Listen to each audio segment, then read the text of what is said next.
Alright friends, let's talk about the last part of the Know Your Experiment series of video lectures.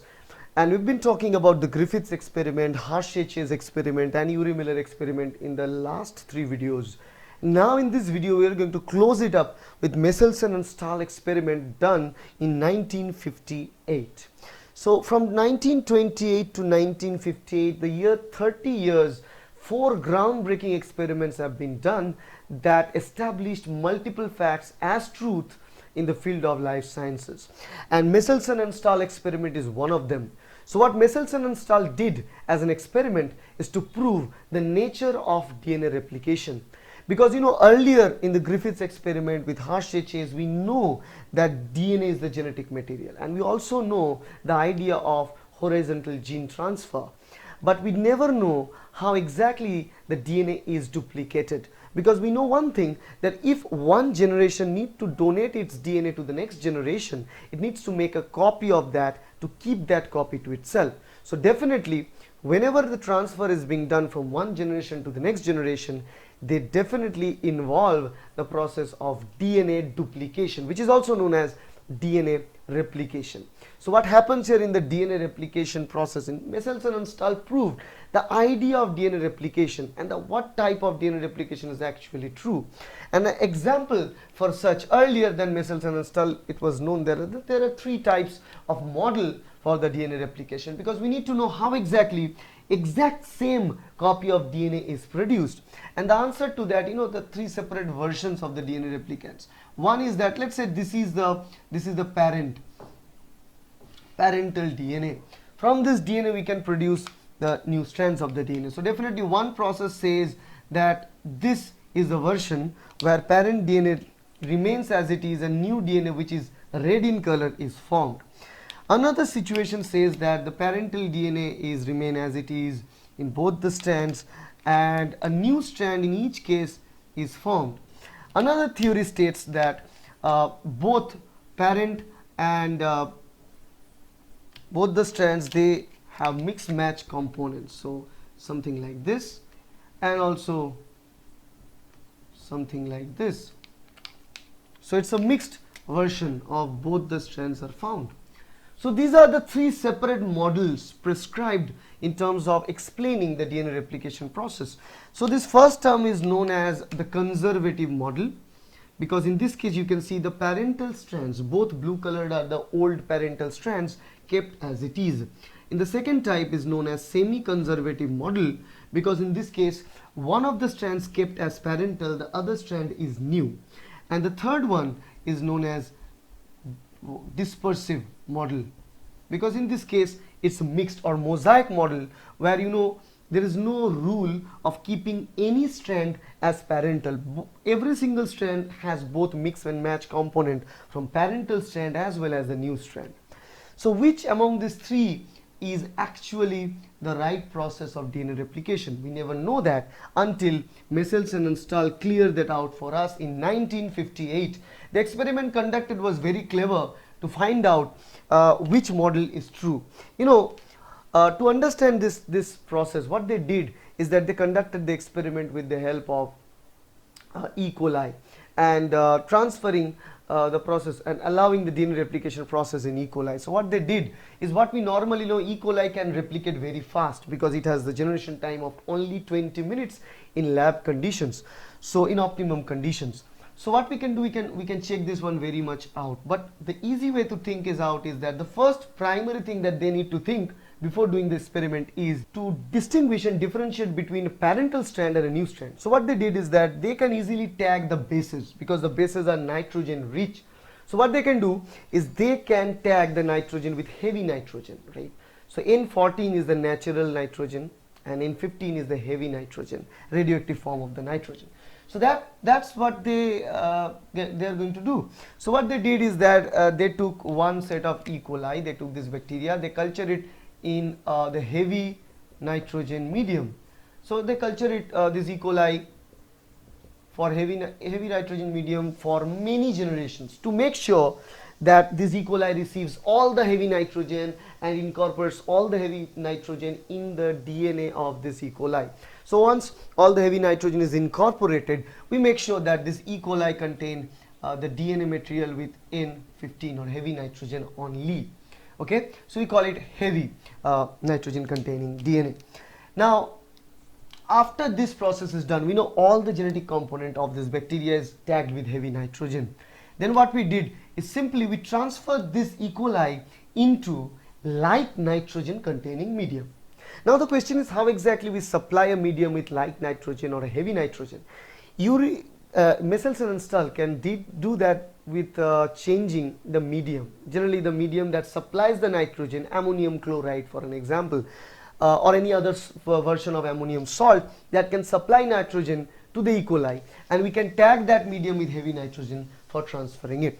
So once we do that, we transfer this heavy nitrogen carrying E. coli into the light nitrogen medium. So now the medium contains light nitrogen. It's been transferred, it's being shifted. Okay, so now once we put it there, then we allow this E. coli to grow, to divide. Now what happens, you know, in next generations, this same E. coli that will produce many other cells.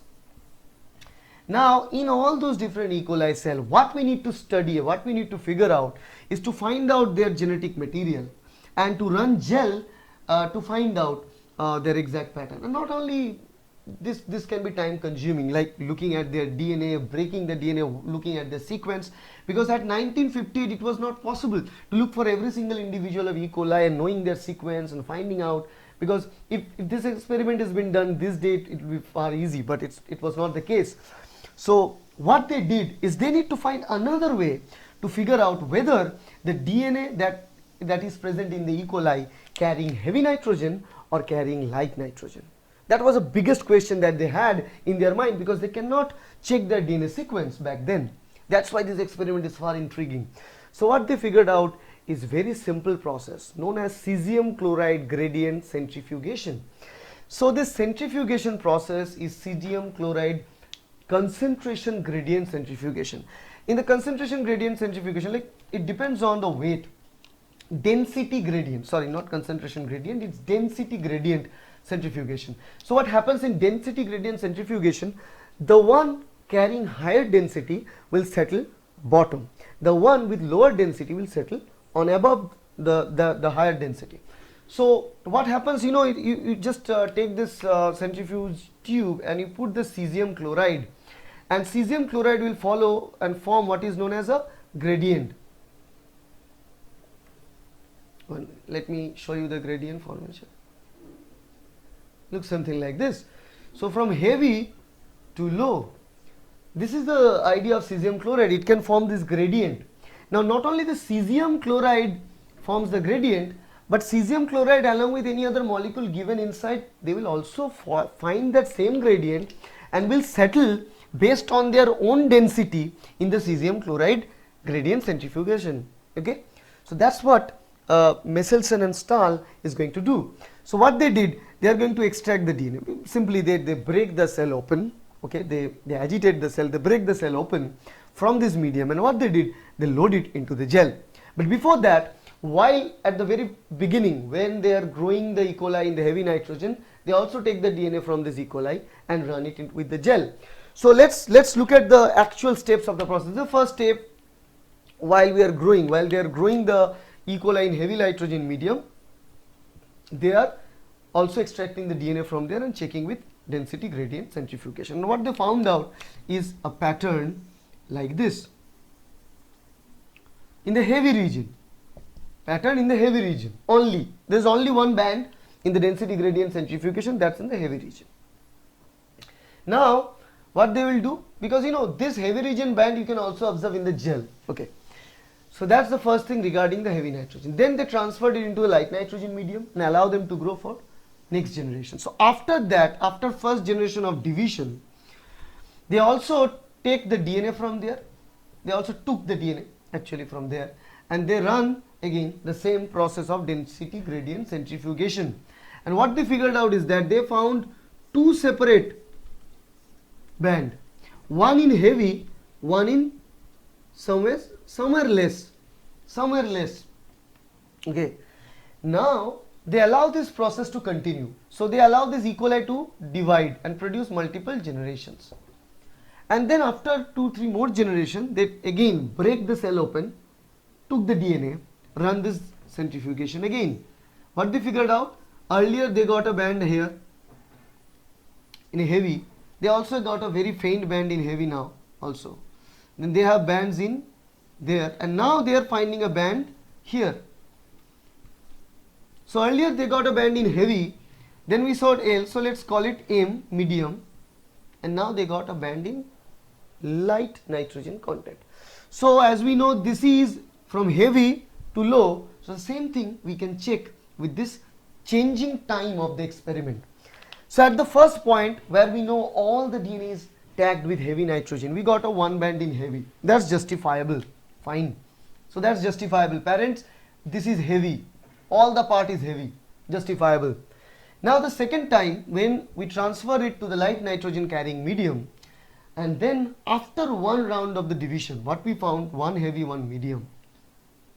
So heavy nitrogen band is there, like heavy band is there, plus one band, a little less density. So what that means? That means that either of this is true. Either conservative model or semi-conservative model should be true, because in both this model you see 50-50% of the band, but in dispersive also 50-50%, but in dispersive you will not find any concrete heavy band, because there is no separate concrete band. All the bands are of medium density. Got it? All the bands in dispersive model should give you medium density, so you will never find this heavy and medium pattern. So this was not true, we know that, but still we have a confusion between conservative and semi-conservative. Now once we transfer this and allow this E. coli to divide and grow in that same light nitrogen medium for 2, 3, 4, 5, 6 generations, then we also extract the DNA, we find another band in the light section, and even broader band means more and more light strands are being generated. Now what about this? This is unique. Now at this state, if it's a conservative model, then you should have one heavy and then one light, because this is totally heavy, this is totally light, this is totally heavy. So if DNA replication follows conservative model, then after the first transfer you will find only heavy and only light. You should never find a medium band, because either it will form heavy or it will form a light. You should never find a medium band, but this is what we are getting here, a medium band. So that means conservative model is also not true. That left us with semi-conservative model. So what happens actually in semi-conservative model? What we can see, first we have a heavy band, this is for the heavy nitrogen growth, this one. Then a medium band. Why a medium band? Because afterwards what we can see, that this species where we have one heavy strand, one light strand, this band, this particular pattern of one heavy, one light together gives you this medium band. Then the more rounds of division means what will happen? New and this. So from this red one, this one is generated. From this red one, this one is generated. From this parental, this is generated. From this parental, this. So in every round, we will increase the light. That's why the light band gets broader. But we also have this fixed medium band that should be present. That is the only way to explain the pattern of DNA replication. And that's why we say that Meselson and Stahl proved very precisely that semi-conservative model is the actual model to explain the way DNA replicates, right? It replicates the same process of one strand, one parental strand acting as a template, producing a daughter strand, and that's how it continues. Okay, so that's an idea of Meselson and Stahl experiment, or you can say Stahl and Meselson experiment. So if you like this video, please hit the like button, share this video with your friends, and subscribe to my channel to get more and more interesting videos like this. And I'll also be making many other experiment videos very soon, but this is a 4 very major concrete experiment for 3 decades or 30 years that actually established the idea of molecular biology that we know nowadays. So if you like this whole series, please give a thumbs up for this all the videos, as well as share all this playlist of this series with all the social media platform. Thank you very much.